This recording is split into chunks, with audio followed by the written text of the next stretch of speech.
जय माता दी। प्रेम से बोलिए संतोषी माता की जय। आज शुक्रवार के दिन आप सुनिए संतोषी माता की व्रत कथा।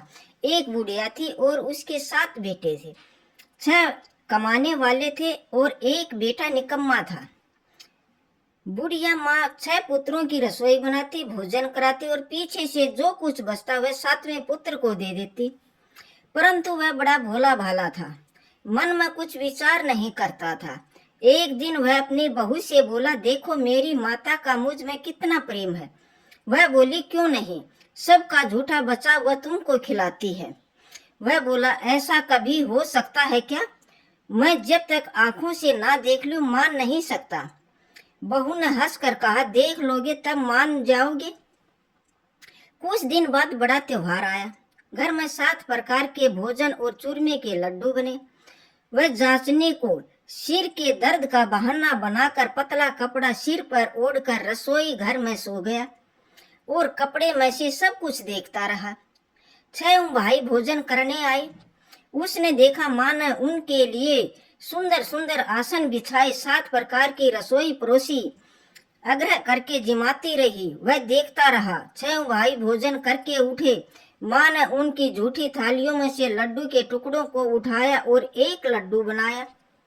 जूठन साफ करके बुढ़िया माँ ने पुकारा, उठ बेटा, 6 भाई भोजन कर गए, अब तू ही बेटा बाकी है। अब तू ही बेटा बाकी है, उठ और कब खाएगा? ये कहने लगा। वह कहने लगा, माँ मुझे भोजन नहीं करना, मैं परदेश जा रहा हूँ। माता ने कहा, कल जाता आज ही जा। वह बोला, हाँ हाँ आज ही जा रहा हूँ। ये कहकर वह घर से निकला। चलते समय उसे बहू की याद आई। वह गौशाला में कंडे पाथ रही थी। वह उसे जाकर बोला कि मेरे पास तो कुछ नहीं है, ये अंगूठी है, सो ले लो और अपनी कुछ निशानी मुझे दे दो। वह बोली, मेरे पास क्या है, ये गोबर भरा हाथ है। ये कहकर उसकी पीठ में गोबर का हाथ की थाप मार दी और वह चल दिया। चलते चलते दूर देश पहुंचा। वहां पर एक साहूकार की दुकान थी। वहां जाकर बोला, भाई मुझे नौकरी पर रख लो। साहूकार को नौकर की जरूरत थी। साहूकार उससे बोला, तू नौकरी पर रह जा। साहूकार उसे बोला, तू नौकरी पर रह जा। लड़के ने पूछा, तनख्वाह क्या रहेगी? साहूकार ने कहा, काम देखकर दाम मिलेंगे। साहूकार की नौकरी मिल गई। वह सवेरे 6 बजे से रात्रि 12 बजे तक नौकरी करने लगा। कुछ ही दिनों में दुकान का लेन देन, हिसाब किताब, ग्राहकों को माल बेचना, सारा काम उसने सीख लिया। साहूकार के 7-8 नौकर थे। वे सब चक्कर खाने लगे कि ये नया नौकर बहुत होशियार बन गया है। सेठ ने कभी काम देखा और 3 महीने के अंदर उसे मुनाफे का हिस्सेदार बना लिया। 12 वर्ष में वह नामी सेठ बन गया और मालिक का सारा कारोबार उस पर छोड़कर बाहर चला गया। अब बहू पर क्या बीती सो सुनो। सास ससुर उसे दुख देने लगे। सारी गृहस्थी का काम करा के उसे लकड़ी लेने जंगल भेजते। इस बीच घर की रोटियों के आटे से जो भूसी निकलती उसकी रोटी बनाकर रख दी जाती और फूटे नारियल की नरेली में पानी। इस तरह दिन बीतते रहे। एक दिन वह लकड़ी लेने जा रही थी कि रास्ते में बहुत सी स्त्रियां संतोषी माता का व्रत करती दिखाई दी। वह ये खड़ी होकर कहने लगी, बहनों, ये तुम किस देवता का व्रत करती हो और इसके करने से क्या फल मिलता है? इस व्रत के करने की विधि क्या है? यदि तुम इस व्रत का विधान मुझे समझाकर कहोगी तो मैं तुम्हारा बड़ा एहसान मानूंगी। तब उनमें से एक स्त्री बोली, सुनो, ये संतोषी माता का व्रत है। इसे करने में निर्धनता, दरिद्रता का नाश होता है, लक्ष्मी आती है, मन की चिंताएं दूर होती हैं, घर में सुख शांति होने से मन में प्रसन्नता और शांति मिलती है, निपुत्री को पुत्र मिलता है, प्रीतम बाहर गए हो तो शीघ्र आता है, कंवारी कन्या को मन पसंद वर मिलता है, राजद्वार में बहुत दिनों से मुकदमा चल रहा हो तो वह खत्म हो जाता है, घर में कलह क्लेश की निवृत्ति और सुख शांति हो, घर में धन जमा हो, पैसा जायदाद का लाभ हो और मन में जो कुछ कामना हो वह सब इस संतोषी माता की कृपा से पूरी होती है। स्त्री कहने लगी, सवा आने का गुड़ चना लेना, इच्छा हो तो सवा 5 रुपये का लेना या 15 रुपये का ही, सहूलियत के अनुसार ही लेना। परेशानी श्रद्धा और प्रेम से जितना भी बन सके सवा रुपया लेना, सवा 5 पैसे, सवा 5 आने और इससे ज्यादा शक्ति हो तो भक्ति के अनुसार ही लेना। हर शुक्रवार को निराहार रहकर कथा कहना और सुनना। इसके बीच कर्म टूटे नहीं, लगातार नियम पालन करते रहना। सुनने वाला कोई ना मिले तो घी का दीपक जलाकर उसके आगे जल के पात्र को रखकर कथा कहना, परंतु नियम ना टूटे। जब तक कार्य सिद्ध न हो जाए नियम पालन करना और कार्य सिद्ध हो जाने पर व्रत का उद्यापन करना। 3 मास में माता फल पूरा करती है। यदि किसी के खोटे कर्म हो तो माता 1 वर्ष में अवश्य कार्य सिद्ध करती है। कार्य सिद्ध होने पर उद्यापन करना चाहिए, बीच में नहीं करना चाहिए। उद्यापन में आए 2.5 सेर आटे का खाजा तथा इसके अनुसार खीर तथा चने का साग बनाना। 8 लड़कों को भोजन कराना। जहाँ तक हो सके देवर जेठ भाई बंधु कुटुंब के लड़के लेना, ना मिले तो रिश्तेदारों और पड़ोसियों के लड़के बुलाना, उन्हें भोजन करा के यथाशक्ति दक्षिणा देना और माता का नियम पूरा कर उस दिन घर में कोई खटाई नहीं बनाना। ये सब सुनकर बुढ़िया की बहू वहां से चल दी। रास्ते में लकड़ी के बोझ को बेच दिया और उन पैसों से गुड़ चना लेकर माता के व्रत की तैयारी करने लगी। आगे चली और सामने मंदिर है। ये सुनकर माता के मंदिर में जाकर माता के चरणों में लेटगी। माता के चरणों में लौटने लगी। इसके बाद वह माँ से विनती करने लगी, हे माँ, मैं मूर्ख हूँ, व्रत का नियम नहीं जानती हूँ, मैं बहुत दुखी हूँ। हे माता जगत जननी, मेरे दुख दूर करो, मैं आपकी शरण में हूँ। माता को दया आई। एक शुक्रवार बीता कि दूसरे शुक्रवार को ही उसके पति का पत्र आया और तीसरे को उसका भेजा हुआ पैसा भी आ पहुंचा। ये देखकर जिठानी मुंह सिकोड़ने लगी। इतने दिनों में इतना पैसा आया, इसमें क्या बढ़ावा है। लड़के ताने देने लगे। काकी के पास पत्र आने लगे, रुपया आने लगा। अब तो काकी की खातिरदारी बढ़ जाएगी। अब तो काकी बुलाने से भी नहीं बोलेगी। बेचारी सरलता से कहती है कि भैया पत्र आएगा, रुपया आएगा तो हम सब के लिए अच्छा है। ऐसा कहकर आंखों में आंसू भरकर संतोषी माता के मंदिर में आकर मातेश्वरी के चरणों में गिरकर रोने लगी। माँ, मैंने तुमसे पैसा नहीं मांगा, मुझे पैसे से क्या काम है, मुझे तो अपने सुहाग से काम है। मैं तो अपने स्वामी के दर्शन और सेवा मांगती हूँ। तब माता ने प्रसन्न होकर कहा, जा बेटी, तेरा स्वामी आएगा। ये सुनकर खुशी से बावली होकर वह घर का काम करने लगी। अब संतोषी माँ विचार करने लगी, इस भोली पुत्री से मैंने कह तो दिया तेरा पति आएगा, पर आएगा कहाँ से। वह तो इसे सौपन में भी याद नहीं करता। उसे याद दिलाना तो मुझे जाना ही पड़ेगा। इस तरह माता उस बुढ़िया के बेटे के पास जाकर सौपन में प्रकट होकर कहने लगी, साहूकार के बेटे सोता है या जागता। वह कहता है, माता सोता भी नहीं हूँ, जागता भी नहीं हूँ, बीच में हूँ, कहो क्या आज्ञा है। माँ कहने लगी, तेरे घर बार है या नहीं। वह बोला, मेरा सब कुछ है माता, माता पिता भाई बहन बहू, क्या कमी है। माँ बोली, पुत्र, तेरी घरवाली बहुत कष्ट उठा रही है, माँ बाप उसे दुख दे रहे हैं, वह तेरे लिए तरस रही है, तो उसकी सूद ले। वह बोला, हाँ माता, ये तो मुझे भी मालूम है, परंतु जाऊं कैसे।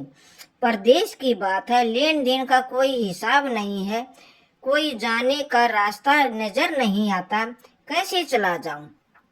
माँ कहने लगी, मेरी बात मान, सवेरे नहा धोकर संतोषी माता का नाम लेकर घी का दीपक जलाकर दंडवत कर दुकान पर बैठ जाना। देखते देखते तेरा सारा लेन देन चुक जाएगा, जमा माल बिक जाएगा, सांझ होते धन का ढेर लग जाएगा। अब तो वह सवेरे बहुत ही जल्दी उठकर मित्र बंधुओं से अपने सपने की बात कहता है। वे सब उसकी बात अनसुनी करके खिल्ली उड़ाने लगे। कहीं सपने भी सच्चे होते हैं। एक बूढ़ा बोला, देख भाई, मेरी बात मान, इस तरह जांच साच झूठ कहने के बदले देवता ने जैसा कहा है वैसा ही करना, तेरा क्या जाता है। अब बूढ़े की बात मानकर वह नहा धोकर संतोषी माता को दंडवत कर घी का दीपक जलाकर दुकान पर जाकर बैठता है। थोड़ी देर में वह देखता है कि देने वाले रुपया लाए, लेने वाले हिसाब लाए, कोठे भर गए सामान के खरीदार नगद में सौदा करने लगे। शाम तक धन का ढेर लग गया। मन में माता का नाम लेकर प्रसन्न होकर घर जाने के वास्ते गहना कपड़ा सामान खरीदने लगा। वहां के काम से निपट कर घर को रवाना हुआ। उधर बहू बेचारी जंगल में लकड़ी काटने जाती है। लौटते वक्त माता जी के मंदिर में विश्राम करती है। वह तो उसका रोज रुकने का स्थान ही था। दूर धूल उड़ती देखकर वह माता से पूछती है, हे माता, ये धूल कैसी उड़ रही है। माँ कहती है, हे पुत्री, तेरा पति आ रहा है। अब तू ऐसा कर, लकड़ियों के 3 बोझ बना ले, एक नदी के किनारे रख, दूसरा मेरे मंदिर पर और तीसरा अपने सिर पर रख। तेरे पति को लकड़ी का गट्ठा देखकर मुंह पैदा होगा, वह यहाँ रुकेगा, नाश्ता पानी बनाकर खाकर माँ से मिलने जाएगा।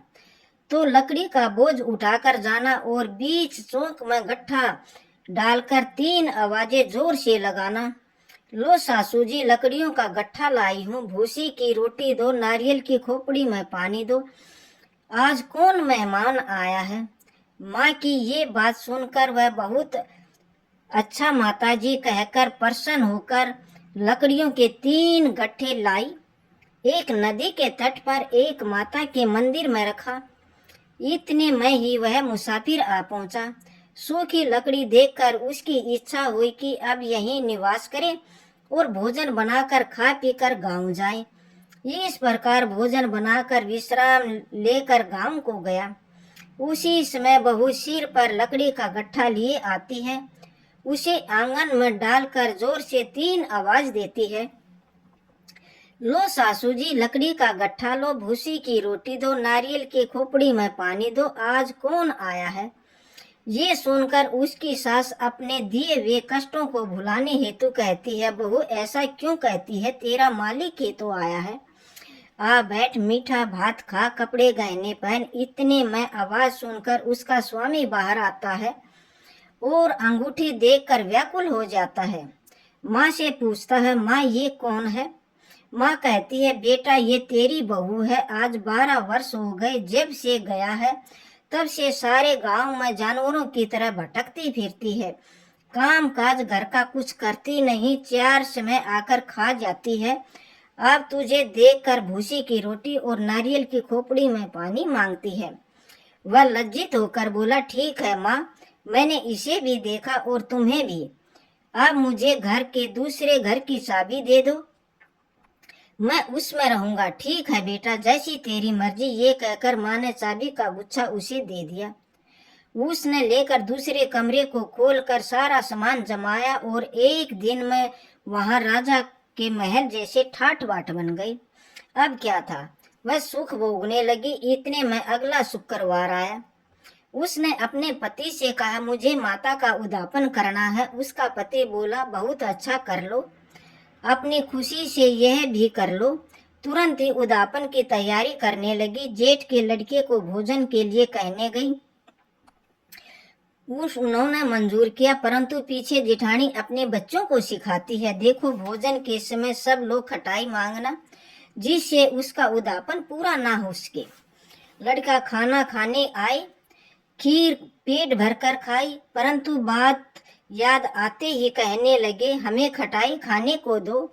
खीर खाना हमें भाता नहीं, जी मचलाता है, ये देकर अरूसी होती है। बहू कहने लगे, खटाई किसी को नहीं दी जाएगी, ये तो संतोषी माता का प्रसाद है। लड़के उठकर खड़े हुए और बोले, पैसे लाओ। वह बहू बोली, जानती नहीं थी, सो उन्होंने पैसे दे दिए। लड़के उसी समय उठकर इमली लेकर खाने लगे। ये देखकर बहू पर माता का क्रोध हो गया। माता ने कोप किया। राजा के दूत उसके पति को पकड़ कर ले गए और जेठ जेठानी मनमाने खोटे वचन कहने लगे। लूट लूट कर धन इकट्ठा करके लाया था, सो राजा के दूत उसे पकड़ कर ले गए हैं। अब सब मालूम पड़ जाएगा जब जेल की रोटी खाएगा। बहू से ये वचन नहीं सहे, ये वचन सहन नहीं हुए। रोती रोती माता के मंदिर में गई और बोली, हे माता, तुमने ये क्या किया? हंसकर क्यों रुलाती हो? माता बोली, पुत्री, तूने उदापन करके मेरे व्रत भंग किया है, इतनी जल्दी सब बातें भुला दी। ये कहने लगी, माता भूली तो नहीं, ना कुछ अपराध किया, मुझे तो लड़कों ने भूल में डाल दिया, मैंने भूल से उन्हें पैसे दे दिए, मुझे क्षमा करो। माँ बोली, ऐसी भी भूल कभी होती है? वह बोली, माँ मुझे माफ कर दो, फिर तुम्हारा उदापन करूंगी। माँ बोली, आप भूल मत करना। वह बोली, अब भूल नहीं होगी माता, अब बताओ कैसे आएंगे? माँ बोली, पुत्री, तेरा मालिक तुझे रास्ते में आता मिलेगा। वह निकली, रास्ते में पति आता मिला तो उसने पूछा, कहाँ गए थे? वह कहने लगा, इतना धन जो कमाया है उसका टैक्स राजा को ने मांगा था, वह टैक्स भरने गया था। वह प्रसन्न होकर बोली, अच्छा हुआ, अब घर चलो। कुछ दिन बाद फिर शुक्रवार आया तो वह बोली, मुझे माता का उद्यापन करना है। पति ने कहा, कर लो। वह फिर से जेठ के लड़कों को भोजन करने के लिए कहने गई। जेठानी ने एक दो बातें सुनाई और लड़के सिखा दिए कि तुम पहले की तरह खटाई मांग लेना। लड़के कहने लगे, हमें खीर खाना नहीं भाता, कुछ खटाई खाने को दो। तो बहू बोली, खटाई खाने को नहीं मिलेगी, खाना हो तो खाओ। ये कहकर ब्राह्मणों के लड़कों लाकर भोजन कराने लगे। यथाशक्ति दक्षिणा की जगह एक एक फल उन्हें दिया। इससे संतोषी माता प्रसन्न हुई। माता की कृपा होते ही 9वें मास उसको चंद्रमा के समान सुंदर पुत्र प्राप्त हुआ। वह पुत्र को लेकर प्रतिदिन माता जी के मंदिर को जाने लगी। माँ ने सोचा, ये रोज आती है, आज क्यों न मैं इसके घर चलूं, इसका आसरा तो देखूं तो सही, इसका आसरा देखूं तो सही। ये विचार कर माता ने भयानक रूप बनाया। गुड़ और चने से सना मुख, ऊपर से सूंड के समान होठ, उस पर मक्खियां भिन भिना रही हैं। दहलीज पर पैर रखते ही सास चिल्लाई, देखो रे, कौन चुड़ैल डाकनी चली आ रही है, लड़को इसे भगाओ, नहीं किसी को खा जाएगी। लड़के डरने लगे, चिल्ला चिल्लाकर खिड़कियां दरवाजे बंद करने लगे। बहू रोशनदान से देख रही थी, प्रसन्नता से पागल होकर चिल्लाने लगी, आज मेरी माता मेरे घर आई है, ये कर कर बच्चे को दूध पिलाने से हटाती है। इतने में सास का क्रोध फूट पड़ा। वह बोली कि इसे देखकर कैसे उतावली हुई जो बच्चे को पटक दिया। इतने में माँ के प्रताप से जहाँ देखो वहीं लड़के ही लड़के नजर आने लगे। बहू बोली, माँ जी, जिनका व्रत करते हो ये वह संतोषी माता है। इतना कहकर झट से सारे घर के किवाड़ खोल दिए और सबने माता के चरण पकड़ लिए और विनती कर कहने लगी, हे माता, हम मूर्ख हैं, अज्ञानी हैं, तुम्हारे व्रत की विधि हम नहीं जानते, तुम्हारा व्रत भंग करके हमने बहुत बड़ा अपराध किया है। हे माता, बहू को जैसा फल दिया वैसा सबको देना। जो भी ये कथा पढ़ेगा या सुनेगा उसके सभी मनोरथ पूर्ण होंगे। प्रेम से बोलिए संतोषी माता की जय। आइए अब सुनते हैं संतोषी माता की आरती। जय संतोषी माता मैया, जय संतोषी माता, अपने सेवक जन की सुख संपत्ति दाता। जय संतोषी मैया, जय संतोषी माता। सुंदर चीर सुनहरी मन हीरे पन्ना दम संग्राली। हो जय जय संतोषी माता। गेरू लाल छटा छवि बदन कमल सोहे। मंद हसत करुणामय मंद हसत करुणामय। त्रिभुज न जन मोहे जय संतोषी माता मैया जय संतोषी माता। स्वर्ण सिंहासन बैठी चवर ढोरे प्यारे। धूप दीप मधुमेवा भोग धरे न्यारे। जय संतोषी माता मैया जय संतोषी माता। गुरु हरिशरण परम प्रिय संतोष कीन्यो। संतोषी कलाई भगतन वैभव दियो। जय संतोषी मैया जय संतोषी माता। शुक्र प्रिय मन्नत आज दिवस सोही। भक्त मंडली छाई कथा सुनत मोही। जय संतोषी माता मैया जय संतोषी माता। जगमग ज्योति मंगल धवनी छाई। विनय करे हम बालक चरण शीश निवाई। जय संतोषी माता मैया जय संतोषी माता। भगतन भव पूजत अंगीकृत कीजे। जो मन बसे हमारी इच्छा फल दीजे। जय संतोषी मैया जय संतोषी माता। दुखी दरिद्र रोगी संकट मुक्त किए। धन्य धान्य भरे घर सुख वैभव दिए। जय संतोषी माता मैया जय संतोषी माता। ध्यान धरो जिस जननी मन वांछित फल पावो। पूजा कथा श्रवण कर आनंद आओ।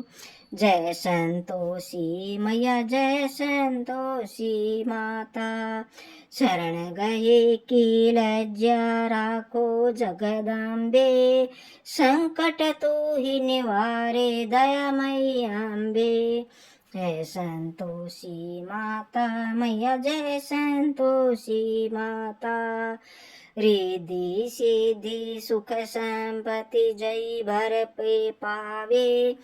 रिद्धि सिद्धि सुख संपत्ति जी भर के पावे। जय संतोषी माता जय संतोषी माता। जय संतोषी माता। प्रेम से बोलिए संतोषी माता की जय। आपको आज की कथा पसंद आई हो तो वीडियो को लाइक करें और चैनल को जरूर सब्सक्राइब करिए। कमेंट बॉक्स में जय संतोषी माता की जय जरूर लिखिए। इसी के साथ आज हम हमारे वैशाख मास के महत्व की कथा और वैशाख मास के व्रत की कथा समाप्त करते हैं। प्रेम से बोलिए संतोषी माता की जय। धन्यवाद दोस्तों।